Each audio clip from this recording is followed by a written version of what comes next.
Good evening, everyone. The #1 team in the boys Little 5 basketball poll in the Upper Peninsula, the Munising Mustangs, taking on the Gwinn Model Towners, and off and running Gwinn. That's Luke Sinavi with the layup, a 4-1 lead, and Dan Waterman on the Munising bench calls timeout.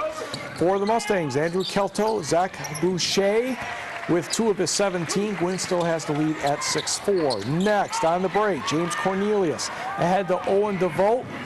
Owen settles the ball down, gets it in. He had 13, Gwynn's up 10-4. Fans appreciate that. Munising next, Kelto, Boucher to Kenya Ois for 3. Gwinn did a nice job on defense with Ois tonight, only 11 points.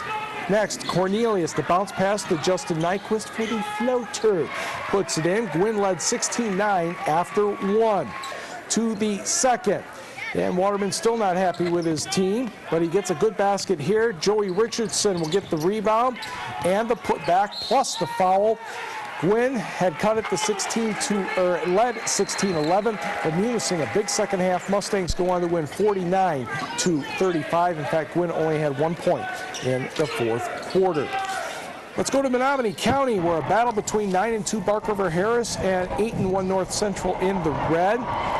And John Norman will put in the hoop here. We are tied at 7 in the first quarter. Back come the Jets. Sophomore Trevor Eckberg to freshman Rob Granquist. Hey, there are more Granquists in North Central. I know I have job security for a while. Jets up by 3. Then it's the block party for Eckberg.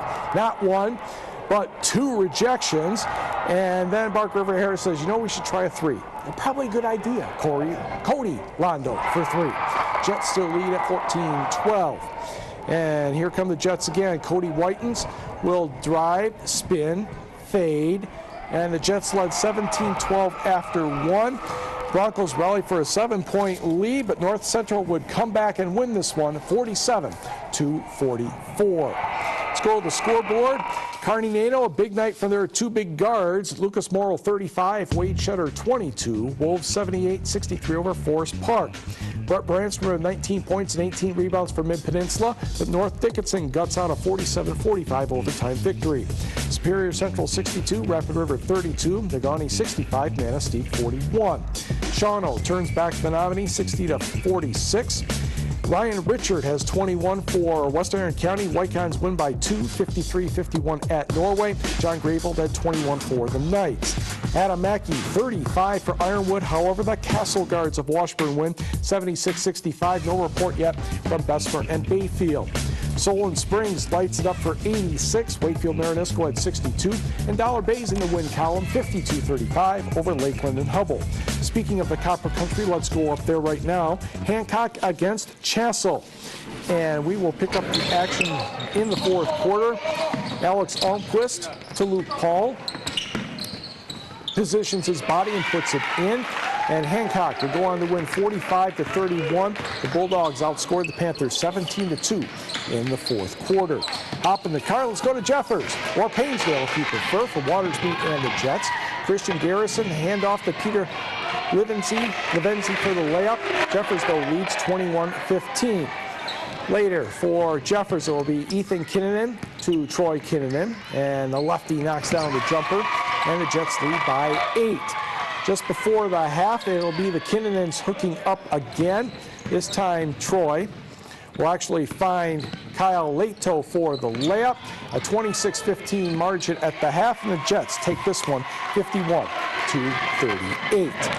More numbers, a good game up in Calumet.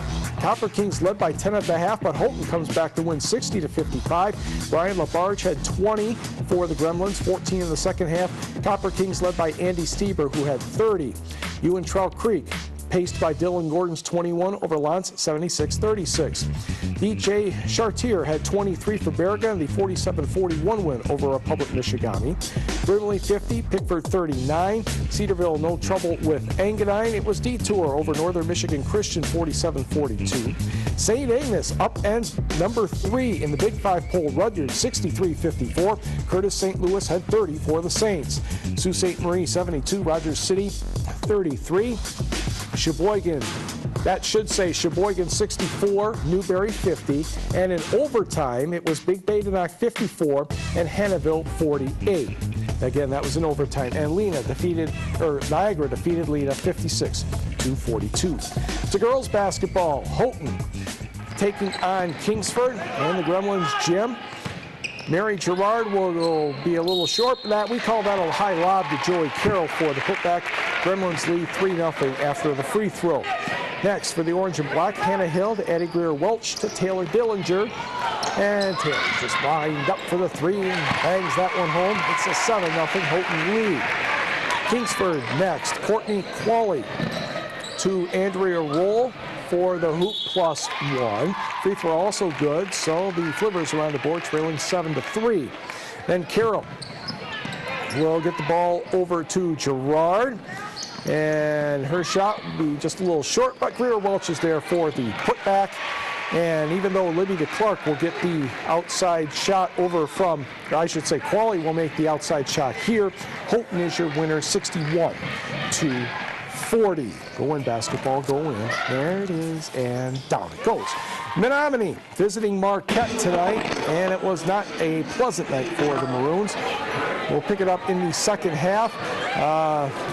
Alyssa Lindberg, cross court to Morgan Seibert. She hits the baseline jumper and more than a double-digit lead. For Menominee, Carrie Karkkinen to Courtney Connery inside, but Marquette still has a 30-point-plus lead. Alyssa Lindberg will drive and score here. She had 17 points and 9 rebounds. Courtney Lafreniere will hit a three-pointer next. She had 15. Marquette, your winner, 60-28. On the girls' numbers, Ricky Gingras had 20 points and 10 rebounds for Iron Mountain, but Escanaba with better balance wins 50-45. Cheboygan over Newberry 48-19. Sault Ste. Marie defeated Rogers City. Apologize for that to type the score in. And in college basketball, Northern State of South Dakota defeated Minnesota-Duluth 62-54. Hancock's Maria Almquist, a pair of three-pointers for Duluth. Hockey is next. Late January usually means the Michigan Cup in hockey as Lance and Jeffers take on teams from Wisconsin. We'll catch up with Lance against Monroe, the Avalanche, by the way. And Alex Van Wagner is going to get the puck for Lance. Oh, around one defender. And, oh, boy, you can make a move on that. It's 1-0 Lance at 9:57. Next, Van Wagner will be the playmaker as soon as we decide to figure out who wants to take the face-off. And zing, oh, easy. Yeah, Scott Grzetich with the goal there. Launch your winner by the count of 7-4. On the prep hockey scoreboard, Jeffers did reasonably well tonight. That score should be in there. Jeffers defeated Milwaukee Shaw 3-2. Hancock drops a 2-1 decision to Port Huron Northern. In college hockey, we did not get a Finlandia men's score. Adrian defeated the Finlandia women 5-0. Michigan Tech, it's not 0-0. They came back from a 4-0 deficit to tie Duluth at 4. We hope to have highlights in just a second. Minnesota over St. Cloud State 2-1. North Dakota defeated Wisconsin 5-3. Why are these scores blank? I typed them in. Bemidji State over Minnesota State 2-1. In the CCHA, NMU defeated Miami 2-1. Goals by Justin Florek and Tyler Grant. Jared Corral 40 saves. Kyle Haynes, the only goal for Lake Superior State. Kevin Kabalka, 34 saves. A winner for Lake State, 1-0 over Ohio State. Ferris, 2-1 over the Spartans. Bowling Green loses to Western 4-1. Now, if we can have those Michigan Tech highlights, I've got a couple seconds. I'd like to sure show them because they're going against the #1 team in the country. This is in the third period, and a shorthanded goal by Jacob Johnstone. The assist from Riley Sweeney. That made it 4-3 Duluth. And then on the power play, it will be David Johnstone from Jordan Baker and Brett Olson. That was at 14-12. And he's right in front of that. And zing! No, he wasn't in front of the net. There we go. Gets it on the rebound. And again, a tie for Tech tonight. Nice job.